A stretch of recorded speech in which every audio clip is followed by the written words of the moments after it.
নমস্কার বন্ধুরা, আজকের এই ভিডিওটির মাধ্যমে আমরা তোমাদেরকে দেখাবো কিভাবে একটি পেন্সিল কম্পাস এবং একটি চাঁদার সাহায্যে তোমরা একটি বর্গক্ষেত্র অঙ্কন করতে পারবে। বর্গক্ষেত্র কাকে বলে? বর্গক্ষেত্র বলতে বোঝায় যে চতুর্ভুজের চারটি বাহুর দৈর্ঘ্য সমান এবং প্রতিটি কোণ 90 ডিগ্রি, তাকে আমরা বর্গক্ষেত্র রূপে জানি। তো চলো বন্ধুরা, বর্গক্ষেত্র অঙ্কন করার জন্য সবার প্রথমে আমরা একটি সরল রেখা টেনে নেব। সেই সরল রেখাটি যে কোনো দৈর্ঘ্যের হতে পারে। পরীক্ষার সময় তোমাদের যদি দৈর্ঘ্য বলে দেয় তাহলে সেই দৈর্ঘ্য অনুসারে তোমাদেরকে টানতে হবে, আর দৈর্ঘ্য না বলে দিলে নিজেদের ইচ্ছা মতো 6 সেমি, 7 সেমি, 8 সেমি যে কোনো দৈর্ঘ্য নিয়ে তোমরা আঁকতে পারো। আমি এখানে 7 সেমি বাহু বিশিষ্ট একটি বর্গক্ষেত্র অঙ্কন করতে চাই। তো 7 সেমি দৈর্ঘ্যের একটি সরলরেখা আমি সবার প্রথম খাতার উপরে টেনে নিলাম এবং এই সরলরেখাটির উপরে আমি লিখে দিলাম 7 সেমি, অর্থাৎ এটি 7 সেমি দৈর্ঘ্যকে সূচিত করছে। এবার আমরা বর্গক্ষেত্র অঙ্কন করার জন্য খাতার মাঝখানে চলে যাব এবং এখানে গিয়ে যে কোনো দৈর্ঘ্যের একটি সরলরেখা টেনে নেব। তাহলে যে কোনো দৈর্ঘ্যের একটি সরলরেখা আমরা টেনে নিলাম। ঠিক আছে, তো এই সরলরেখাটি টেনে নেওয়ার পর এবার আমরা পেন্সিল কম্পাস নেব। যে 7 সেমি দৈর্ঘ্যের একটি সরলরেখা টেনেছিলাম, সেখানে গিয়ে ওই 7 সেমি দৈর্ঘ্যের মাপটি আমরা নিয়ে নেব পেন্সিল কম্পাসের সাহায্যে। তো পেন্সিল কম্পাসের সাহায্য নিয়ে আমরা 7 সেমি যে মাপ সেটি নিয়ে নিলাম। 7 সেমি মাপ নিয়ে নেওয়ার পর আমরা যে সরলরেখাটি টেনেছিলাম সেই সরলরেখাটির একেবারে বাঁ দিকে এখানে বসাবো এবং ডান দিকে কেটে নেব। ঠিক আছে, তো বাঁ দিকে বসিয়ে আমি ডান দিকে কেটে নিলাম। কেটে নেওয়ার পর আমি এটা নামকরণ করে দিলাম। এটা বাঁ দিকে আমরা এ লিখলাম এবং ডান দিকে বি লিখলাম। ঠিক আছে, তো এই নামকরণ করে দেওয়ার পর এবার এই এ বিন্দুতে যে কোনো মাপের একটি 90 ডিগ্রি কোণ আঁকবো। ঠিক আছে, তাহলে এ বিন্দুতে আমরা পেন্সিল কম্পাস বসালাম এবং প্রথমে একটি যে কোনো মাপের অর্ধবৃত্ত টেনে নিলাম। তাহলে যে কোনো মাপের একটি অর্ধবৃত্ত আমরা এখানে টেনে নিলাম। অর্ধবৃত্ত টেনে নেওয়ার পর যে মাপের অর্ধবৃত্ত আমরা টেনেছি সেই মাপ রাখবো এবং এ বি সরলরেখা যেখানে অর্ধবৃত্তটি এসে মিলিত হয়েছে সেখানে বসাবো। তো সেখানে বসিয়ে নিলাম। বসানোর পর আমরা অর্ধবৃত্তটি কেটে নিলাম। ঠিক আছে, কেটে নিলাম। যেখানে কাটলাম সেখানে আবার পেন্সিল কম্পাস বসাবো। তাহলে সেখানে আবার আমরা পেন্সিল কম্পাস বসিয়ে নিলাম। বসিয়ে এদিকে একবার কেটে নেব, অর্থাৎ অর্ধবৃত্তর আরও বাঁ দিকে আমরা একবার কেটে নিলাম এবং উপরের দিকে আমরা একবার এরকমভাবে কেটে নিলাম।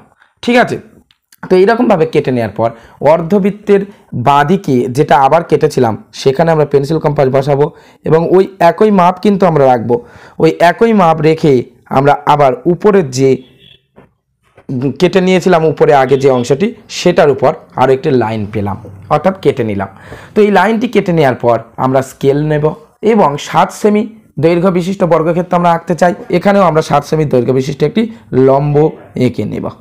আমরা বসালাম এখানে এবং 90 ডিগ্রি কোণের উপর আমরা একটি 7 সেমি দৈর্ঘ্যের লম্ব এঁকে নিলাম। ঠিক আছে, এবার আমাদের কি করতে হবে? এবার আবার পেন্সিল কম্পাস আমরা নিয়ে নেব এবং পেন্সিল কম্পাস নিয়ে নেওয়ার পর আবার উপরের যে সরলরেখাটি ছিল 7 সেমি দৈর্ঘ্যের সরলরেখা সেখানে বসাবো এবং সেটার সমান করে আবার আমরা মাপ নিয়ে নেব এবং যে মাপটি আমরা নিলাম সেই মাপটি আমরা এ বিন্দুর উপর যে লম্বটি টেনেছিলাম তার একেবারে উপরে বসাবো এবং উপরে বসিয়ে কি করব? উপরে বসিয়ে ডান দিকে এরকমভাবে কেটে নেব। ডান দিকে এরকমভাবে কেটে নিলাম এবং ওই একই মাপ অর্থাৎ 7 সেমি মাপ আমরা রেখে দেব এবং বি বিন্দুতে বসাবো। বি বিন্দুতে বসিয়ে দিলাম। বি বিন্দুতে বসিয়ে আমরা যে আগে যেটা কেটেছিলাম তার উপর আবার এইরকমভাবে আমরা কেটে নিলাম। তো এখানে দেখো একটা ক্রস মতো একটা বিন্দু হয়েছে, একটা বিন্দুতে এসে একটি অংশ আরেকটি অংশকে ছেদ করেছে। তাহলে সেই যে অংশ সেখানে আমরা পয়েন্ট বা বিন্দু নিয়ে নিলাম, সেখানে আমরা বিন্দু নিয়ে নিলাম। এবার আমরা স্কেল দিয়ে জুড়ে দিলে একটি বর্গক্ষেত্র হয়ে যাবে। তো বর্গক্ষেত্র বিভিন্নভাবে আঁকা যায়, তার মধ্যে এখানে 90 ডিগ্রি এঁকে আমি তোমাদেরকে দেখালাম, আবার এখানে 90 ডিগ্রি, এখানেও 90 ডিগ্রি এঁকে আঁকা যায়। এটা আরও পারফেক্ট হয়। তো আমি যেটা এঁকে দেখালাম এইভাবে আঁকলেও কোনো ভুল নয়, এইভাবে আঁকলেও ঠিক হবে। দেখো আমার 7 সেমি হয়েছে, অর্থাৎ মিলে গিয়েছে, সমস্ত লাইনের দৈর্ঘ্য 7 সেমি করে হয়েছে। তো আশা করি তোমরা ভিডিওটি মাধ্যমে বর্গক্ষেত্র কিভাবে আঁকতে হয় সেটি তোমরা আজকের বুঝতে পারলে। তো বর্গক্ষেত্র আজকের আমি তোমাদেরকে এঁকে দেখালাম। দেখো সমস্ত লাইন ওই 7 সেমি দৈর্ঘ্য বিশিষ্ট হয়েছে, অর্থাৎ বর্গক্ষেত্রের প্রত্যেকটি বাহুর দৈর্ঘ্য এখানে আমরা সমান পেয়েছি। তো আশা করি বন্ধুরা বর্গক্ষেত্র কিভাবে আঁকতে হয় সেটা তোমরা বুঝতে পেরেছো। তাও একটি সামারি অংশ আমি তোমাদেরকে বলে দিই। প্রথমে বর্গক্ষেত্র যে দৈর্ঘ্যের আঁকতে বলবে সেই দৈর্ঘ্য বিশিষ্ট একটি সরলরেখা উপরে টেনে নেবে। আমি এখানে 7 সেমি টেনেছি। তারপর নিচে একটি যে কোনো সরলরেখা টেনে নিয়ে সেই সরলরেখাকে 7 সেমি ওই যে মাপ নিয়ে প্রথমে কেটে নেবে, নিয়ে যে কোনো নাম দিয়ে দেবে। আমি এখানে এবি নাম দিয়েছি। নাম দেওয়ার পর তোমরা বাঁদিকের যে বিন্দু সেই বিন্দুতে একটি অর্ধবৃত্ত এঁকে নেবে এবং সেখান থেকে 90 ডিগ্রি আঁকবে। তাহলে 90 ডিগ্রি কীভাবে? অর্ধবৃত্ত আঁকার পর যে মাপ নিয়ে অর্ধবৃত্ত আঁকবে সেখানে প্রথমে সেই মাপ দিয়ে এখানে একবার কাটবে, তারপর এখানে বসিয়ে এখানে কাটবে, এখানে বসিয়ে উপরে কাটবে, আবার এখানে বসিয়ে এখানে কাটবে, কেটে 90 ডিগ্রি সেটা 7 সেমি রাখবে। 7 সেমি রাখার পর তখন আবার এখান থেকে 7 সেমি মাপটা নিয়ে নেবে, নিয়ে বি বিন্দুতে বসাবে একবার, আর এখানে এর উপরে যে লম্বটি এঁকেছো তার একদম মাথায় বসিয়ে এখানে কেটে নেবে, নিয়ে দুটো লাইন যোগ করে দিলেই তোমরা বর্গক্ষেত্র অঙ্কন করতে পারবে। তো এইভাবে আমি তোমাদেরকে বর্গক্ষেত্র অঙ্কন করে দেখালাম। তো তোমরা নামকরণ করে দিতে পারো। এ বি আমি নাম দিয়েছি, তাহলে এটা সি এবং এটা ডি নামকরণ আমরা করতে পারি।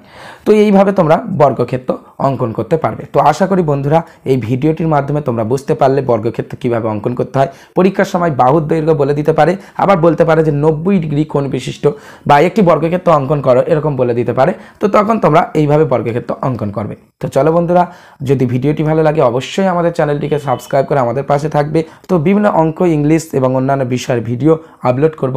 তো সবাই খুব ভালো থাকবে আর মন দিয়ে পড়াশোনা করবে।